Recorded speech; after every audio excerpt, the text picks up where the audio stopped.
that was in the midnight hour, and that was actually the first song that I sang when I started recording with the guys with the MGs, who, you know, they're not a run-of-the-mill sort of band. They, you know, played on Otis Redding stuff, Sam and Dave, Wilson Pickett, the Staple Singers, you know, all those Stax classic songs. And this was the first time I got into the little vocal booth, and the whole band's out there, you know, ready to go.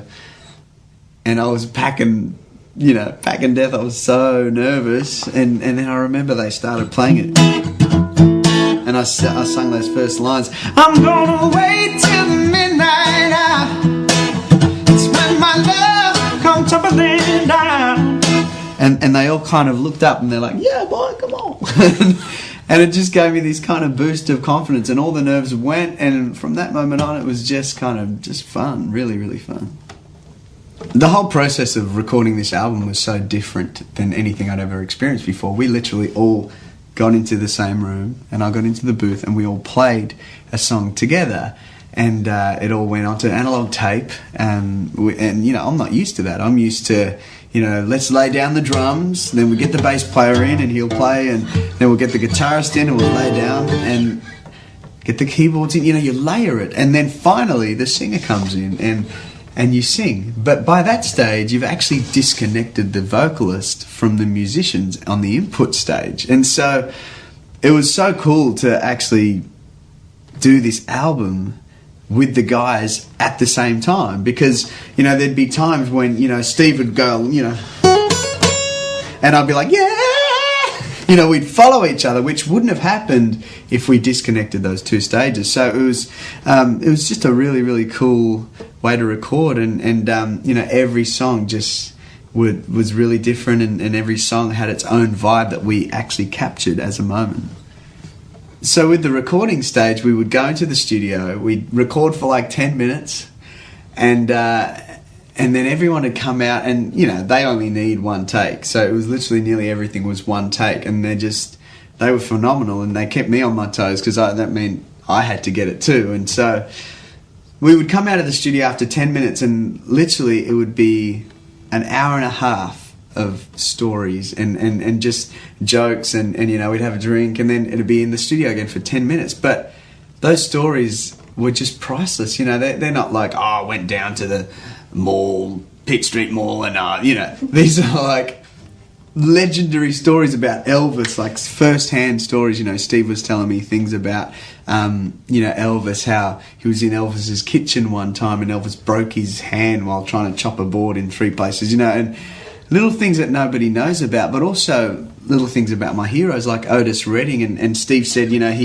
Otis Redding used to write with one finger, because he would actually play the guitar in open E tuning, and he would play with one finger, and which meant they would all be major chords, which you know, it's quite odd to have a song with only major chords. You know, there's not a lot around. I think the Beatles only had one, which was, I think, I'm the Walrus or something, I can't remember. But you know, Sitting at the Dock of the Bay was a song that you know, Steve said, oh, Otis brought his guitar in one day, and he said, I've got this song, and he played it with one finger. But I mean, I'm not in open E tuning, but it's this shape, literally just the bar shape the whole way through, and it's like, you know, sitting in the morning sun, I'll be sitting when the evening comes,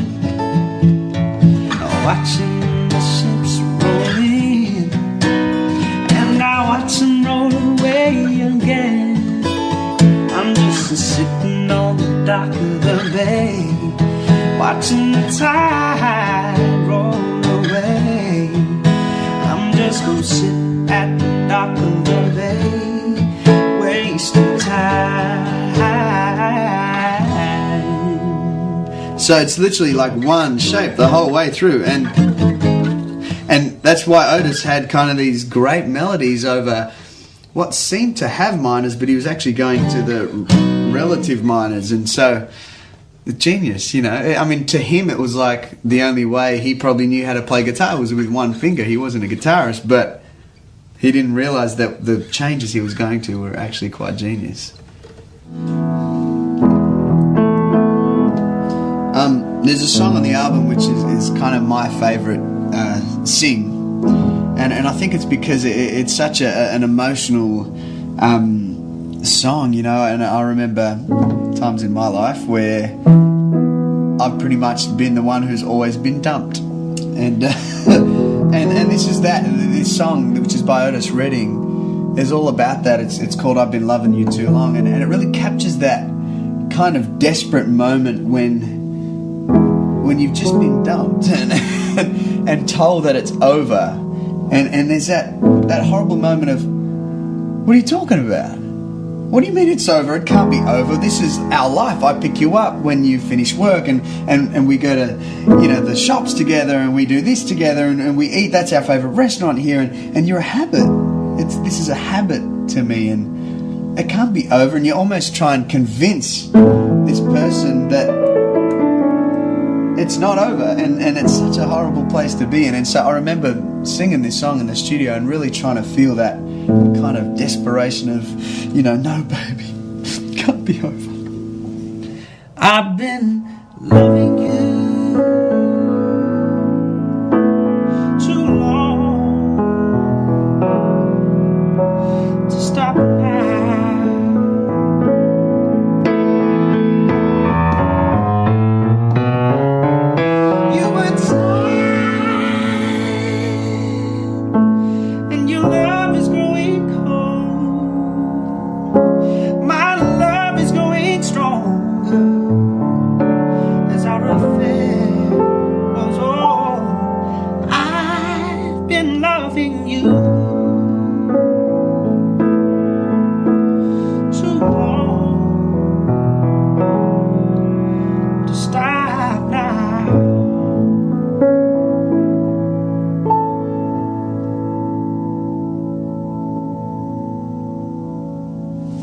There was a moment when we were in the studio and we started playing "Hold On, I'm Coming," and I remember I needed to start again because I didn't really prepare for it, and I didn't think it was going to actually take that much energy out of me. And halfway through, I stopped everything. I was like, "Oh my gosh, I'm going to pass out," because it's a real hard song to sing. Like, from the top, you are, you know, don't you ever be sad, lean on me when times are bad. The whole way through, when the day comes and you are down, you know, it's just high and full on, and the energy's up the whole time, and then it's a hold on, I'm coming, and it does not stop until the very end. And I'll watch Sam and Dave when they sing this live, and they're sweating and they're going crazy, you know, and so I had to start it again, take a bit of a breather, and then launch into it. And by the end of singing this song, I fell to the floor in absolute exhaustion.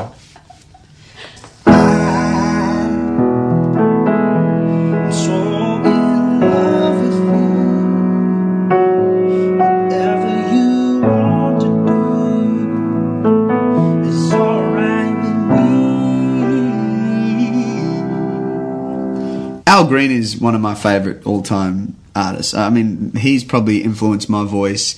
Between him and Stevie and Donny Hathaway, they're probably my three biggest heroes vocally.